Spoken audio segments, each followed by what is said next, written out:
Warga perumahan Dreamland 2, Kecamatan Rambutan, Kabupaten Banyuasin, Sumsel dibuat resah.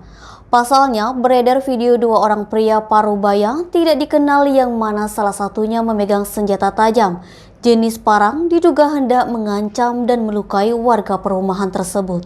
Salah seorang warga perumahan Dreamland 2 Kecamatan Rambutan, Kabupaten Banyuasin yang tidak ingin disebutkan namanya membenarkan kejadian dugaan ancaman kepada warga itu terjadi sekitar pada hari Kamis 5 Januari 2023 malam.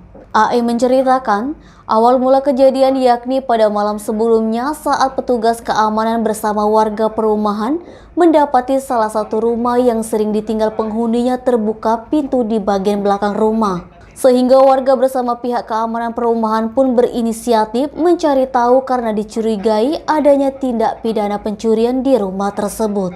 Saat rumah tersebut diperiksa, warga pun mencurigai ada seorang pria beranjak dewasa yang tidak dikenal berada di tengah-tengah kerumunan warga saat itu. Dia menduga pria tersebut mengadukan kepada ayahnya bahwa telah dipukul dan dituduh mencuri oleh warga perumahan Dreamland 2 ini, padahal tidak ada sama sekali warga melakukan itu. Dia berharap kepada pihak kepolisian dapat segera mengamankan para pelaku yang telah membuat resah warga perumahan Dreamland 2. Fadli, Sumik.co melaporkan.